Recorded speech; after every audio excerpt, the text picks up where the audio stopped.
السلام عليكم ورحمة الله وبركاته. حبايبي عاملين ايه؟ يا رب تكونوا بخير. قبل اي حاجة نصلي على الرسول صلى الله عليه وسلم. هنا معانا معلقة من الثوم البودر ومعلقة من البصل البودر، ودي كانت بهارات فراخ، كمون، فلفل اسمر، بابريكا، شطة. واحدة واحدة كده هقول لكم. دي بابريكا، يا سلام بقى لو بابريكا مدخنة، يا سلام. دي زعتر، ربع معلقة زعتر. ونظبط الملح بتاعنا، وهنحط شوية شطة تاني. تمام. وهنقلب كل الكلام ده مع بعض. طب ليه التتبيلة دي؟ علشان هنعمل فيها اهم حاجة. هنا انا كنت غاسلة دبابيس فراخ. معلش مش مركزة شوية. دبابيس الفراخ دي مفتحاها كده زي ما انتم زي ما انتم شايفين، علشان دي يعني ايه، عارفين اللي هي ايه التشريبة بتاعتها، عشان تخش فيها كده ايه التتبيلة دي. ونقلبها كويس قوي، وسبناها من بالليل لحد الصبح. تمام. هنا كنت جايبة صدور فراخ، قطعتها كده ستريبس، وحطينا هنا برضو كوباية من اللبن. لو ما عندكيش على فكرة لبن ممكن تحطي مية عادي. حطينا ملح، حطينا الاول فلفل اسمر وتوم باودر وبصل باودر وبابريكا وبهارات فراخ، نفس البهارات اللي احنا حطيناها من شوية، وشطة. نفس الكلام كده هنحطه في نفس اللي احنا عملناه من شوية، هو تمام. وهنحط برضو شوية زعتر. الزعتر ده بيودي الفراخ في حتة تانية. وهنحط الملح بتاعنا، وهنقلب كل الكلام ده مع بعضه، وهننزل بصدور الفراخ طبعا فيها، وهنتبلها فيها. تمام. التتبيلات دي كلها على الاقل 6 ساعات. عايزة بقى تصحي الصبح بدري وتعمليها وتركنيها في التلاجة، تحطيها في التلاجة، تسيبيها بره، الجو اصلا ساقع اليومين دول. عايزة بص، انا لقيت البولة كبيرة شوية عليها، فعشان طبعا هحطها في التلاجة فحطيتها في بولة صغيرة شوية وهحطها في التلاجة. تمام. هنا جبت طاسة بقى كده على النار، تقدري تجهزي الاكل ده كله من قبلها بيوم، وتاني يوم تسويه عادي، او الصبح بدري وتخرجي تعملي اي مشوار ترجعي تكملي الاكل. اهم حاجة ان التتبيلات اللي احنا تبلناها دي اقل حاجة من 5 ل6 ساعات تتساب في التتبيلة دي، عشان تتشرب التتبيلة كويس وتستوي معانا كويس جدا. تمام. هنا بقى كنت جايبة طاسة كده، جبت لحمة مفرومة وبصلاية، حطيت عليها، وهنحط بقى ملح وفلفل. ملح وفلفل دول يعني ايه، اسياد الاكله زي ما بيقولوا. وهنحط نتبل طبعا ال هنبهر يعني معانا اللحمه بتاعتنا. حطينا فلفل اسمر، وحطينا بهارات لحمه او ال7 بهارات، والملح بتاعنا. هنا جبت بطاطس هقطعها كده مكعبات صغيره، عشان يعني صغيره عشان تستوي بسرعه معانا. تمام. لان خلاص هنا ده كان تاني يوم بقى، خلاص انا تبلت الحاجه من قبلها بالليل، حطيتها في التلاجة. حطينا ميه سخنه على النار، وحطينا فيها البطاطس وملح، وسبناها تتسلق معانا سلقه كويسه جدا، لازم تستوي كويس جدا. هنا بقى هنجيب الجلاش. يعني حبيت كده ان انا اعمله بطريقه مختلفه شويه، كنت عاملاها قبل كده معاكم. باخد كده رقين بس كده من الجلاش، وهبتدي ان انا احشيها اللحمه المفرومه اللي احنا عصجناها مع بعض. تمام. حبيبي يا رسول الله، يعني هبقى مبسوطة كده لو في لايك، في كلمة حلوة، في كومنت حلو. ونبتدي نلف رولات من الجلاش كده زي ما انتوا شايفين. انا بلف معاكم بالراحة خالص علشان تاخدوا بالكم بيتعمل ازاي. تمام. بس كده. وهنبتدي الرز. عايزة تزودي اللحمة، بس انا بصراحة ما بحبش ازود اللحمة اكتر من كده. بحس ان هي بتطلع من الجناب، فمش حابة كده. تمام. طبعا انا هنا اللي حطاها معاها دي موتزاريلا، تقدري تحطي اي حشوة انت عايزاها. يعني لو مش عندك لحمة مفرومة وعايزة تعمليها كلها جبن بتبقى حلوة. لو عندك سجق تقطعي حتت صغيرة برضو بتبقى حلوة. لحمة مفرومة شغال زي الفل. هنا بقى كنت بقطع فلفل الوان وفلفل اخضر رومي، وقطعت طماطم حتت صغيرة كده زي ما انتوا شايفين. خليكم معايا واحدة واحدة. جبت طاسة ومعلقة سمنة بلدي حلوة كده، ونزلت بصدور فراخ، عندي صدر فرخة كده قطعته حتت صغيرة ونزلت فيه شوحته تشويحة حلوة، وحطيت عليه بصلاية صغيرة مش كبيرة ومش متوسطة، دي بصلاية صغيرة فرمتها كويس جدا وحطيتها تتشوح مع الفراخ. وبعد كده نزلت بالتحابيش بقى بتاعتنا. ما عندكيش فلفل الوان خالص ممكن تستغني عن الفلفل الالوان وتحطي فلفل اخضر، فلفل سبايسي براحتك. بس انا طبعا عشان الضيوف الجميله اللي جوني حبايبي، هم مش ضيوف طبعا، هي اختي وولادها مش بياكلوا السبايسي، ف ما حطيتش يعني كل حتى السبايسي اللي انا حطيته في التتبيلات كان حاجه بسيطه جدا. الوصفه دي بقى ما حبيتش ان انا احط لهم سبايسي خالص فيها، يعني برضو حتى يعني اي حاجه بحطها بتبقى حاجه بسيطه. دايما لما بيكون في اطفال يعني جايين يتغدوا معانا وكده باخد بالي قوي من موضوع الشطه ده، علشان في اطفال كتير جدا ما بتحبش الشطه. هنا بقى كان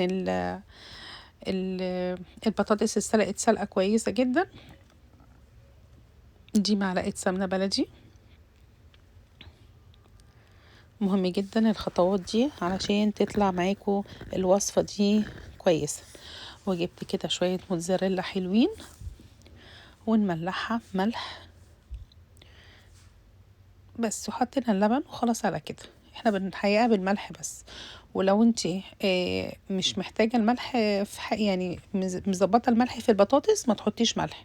يعني اهم حاجه وانت بتعملي الاكل اعرفي انت حطيتي الملح قد ايه في الاول عشان تظبطي عليه الملح بعد كده. ضربناه بالهاند بلندر وبقى كريمي كده وجميل زي ما انتوا شايفين. وهحط نص الكميه في الطاجن عندي. تمام. وهنزل بعد كده بالخليط اللي احنا عملناه ده كله، وبعد كده هنحط النص التاني. عايزه اقول لكم عجبتهم جدا جدا جدا. الاكله دي موفره جدا وبصوا عايزه اقول لكم بسم الله ما شاء الله تحفه تحفه تحفه تحفه. ننزل بقى بالبطاطس الكريمي الجميله.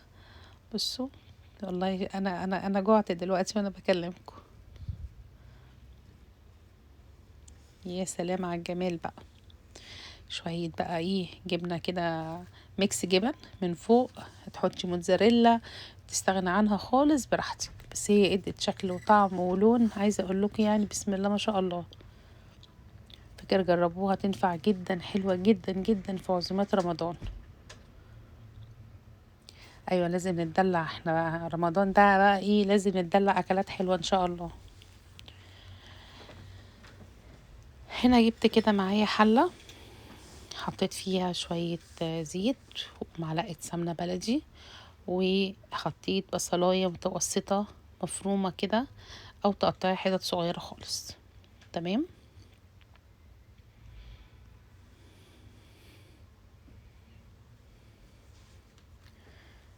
حبيبي يا رسول الله، صليتوا على النبي، صلى على النبي صلى الله عليه وسلم.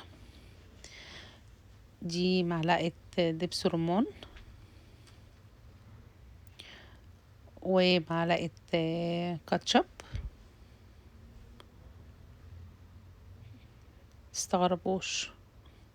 معلقة عسل اسود. الله على الجمال. دي مكعب مرقة دجاج اختياري، لو مش حابة تحطيه ما تحطهوش. وهنقلب كل الكلام الجميل ده مع بعضه. العسل ما بيغيرش طعم الاكل خالص، ما تقلقوش.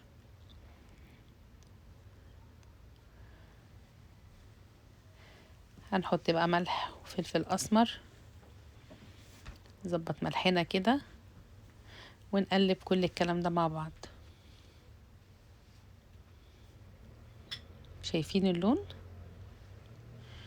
دي حطيت يعني طرف المعلقة كده بس بهارات فراخ، وهنقلب كل الكلام ده مع بعض. وهنا بقى ايه، جبنا الرز. نقلب بقى الرز كده بصوا يا سلام، يا سلام. بصوا اللون بقى، ولا اتفرجوا عليه بقى لما يخلص خالص. يا نهار ابيض على الجمال. جبنا شوية دبس رمان تاني. ما هي هنعمل ايه، احنا عايزين نغمق اللون. خد بالكوا كل ده ما بيغيرش خالص من طعم الاكل. حطينا المية بتاعتنا وقلبناها وغطينا عليه وخلاص. على كده جينا هنا بقى ايه، نعمل الصوص الجميل بتاعنا. هنا جبت كاتشب، كوباية كاتشب، عليها معلقتين من المستردة، وحطينا عليها معلقتين عسل اسود. يا سلام، الصوص ده عايزة اقول لكم يعني في حتة تانية خالص. هنحط بقى شوية ملح، ودي شطة. لو ما عندكيش الشطة دي ممكن تحطي شطة بودرة، بس الشطة دي طبعا عايزة اقول لكم سبايسي جدا وكانت خطيرة. برضو الكمية المعلقة اللي احنا حطيناها ما اثرتش على الكاتشب خالص. لو انتوا عايزينها بقى سبايسي يا اما بتزودوه يا اما بتجيبوا الكاتشب بتاعكم حراق. تمام. دي بقى التشريبة اللي احنا هنشرب بيها الجلاش اللي احنا عملناه. حطينا معلقة بيكنج باودر على اللبن. حبيبي يا رسول الله. هو انا مش عارفة ليه، يعني كنت ممكن اجيب حاجة اكبر شوية واحط السمنة مع البيكنج باودر مع الحليب. مش عارفة، انا حطيت ده لوحده وده لوحده، مش عارفة ليه. بس حطيت بعد كده السمنة، معلقتين زبدة كده، اديناها التشريبة الحلوة. ومهم جدا انك تحطي معلقة بيكنج باودر، بتخليها تنفش كده. تعبة نفسي حطيت البيضة لوحدها، طب ما انا كنت حطيت كله مع بعضه. يا نهار ابيض، بوفر لنفسي حاجات ان انا اغسلها. انا صوتي ابتدى يروح. شكلي كده داخلة على دور برد جامد. والله يا جماعة، وكل ده المفروض يتحط مع بعضه، اللبن مع البيض مع البيكنج باودر، ونحط الملح بس انا بقى حطيت كله مع بعضه. قصدي كل حاجة لوحدها.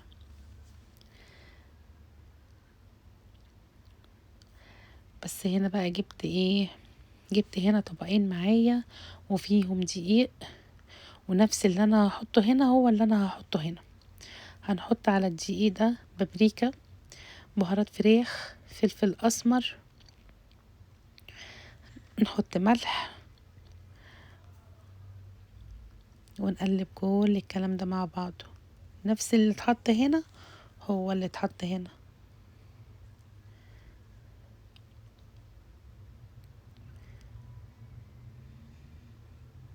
يا جماعة والله العظيم الأكلة دي بجد راحت في حتة تانية خالص، في حتة 13 ده نشا. حطينا معلقتين نشا هنا ومعلقتين نشا هنا، ونقلب كل الكلام ده مع بعضه. هو احنا النهاردة بنعمل عزمة ولا ايه؟ والله الأكلة دي بنروح نجيبها من بره بالشيء الفلاني، بس ليه احنا ما نعملش كل حاجة في البيت؟ عايزة اقول لكم الأكلة دي كل الأطفال الصغيرة بيعشقوها والكبار والله. وبنروح بندفع ألوفات علشان خاطر، والله ألوفات فعلا عشان نروح كلنا ناكل. بندفع مبلغ، طب وليه؟ طب ما احنا نعمل كل حاجة في البيت وسهلة وبسيطة، هنتبل ونحطها في التلاجة وتاني يوم هنعمل الخليط زي كده وشوية الرز وخلاص بس. واحلى أكلة ممكن تاكليه اللي انت بتعمليه في البيت، والله انضف واوفر واحلى واطعم كل حاجة. فكرة بقى العزومة دي، اني انا لما فكرت ان انا اعمل الاكله دي النهارده في العزومه علشان خاطر الاطفال الصغيره اللي موجوده، ولاد اختي ربنا يبارك فيهم، طلبوا قالوا احنا عايزين ناكل اكله حلوه من ايد خالته، فاكيد مش هعمل لهم محشي وبط يعني. فدي كانت احسن حاجه، وجبات الاطفال بصراحه كانت جميله وعجبتهم الحمد لله جدا. هنزل بقى بالخليط اللي انا حطيت عليه الميه، هحطه كده، وبعد كده هنزل في الخليط التاني اللي هو البودرة، اللي هو ايه بقى، اللي هو الدقيق وعليه نشا وعليه بهارات. هنزل بالستريبس كده في الاول في التتبيلة اللي حطيت فيها المية، وبعد كده هنزل زي ما انتوا شايفين كده. خلصت طبعا الكمية كلها ما شاء الله، ودخلت بقى على الدبابيس نفس الكلام. لازم الكوفر ده يبقى تقيل كده زي ما انتوا شايفين.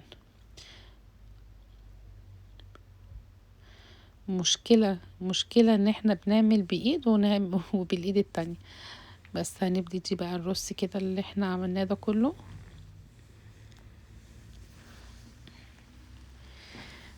وانا بعمل الخطوة دي مولعة على الزيت، وزيت لازم يكون كتير جدا، يكون غزير عشان خاطر ياخد السوا، يعني الحاجة دي تستوي كويس قوي فيه.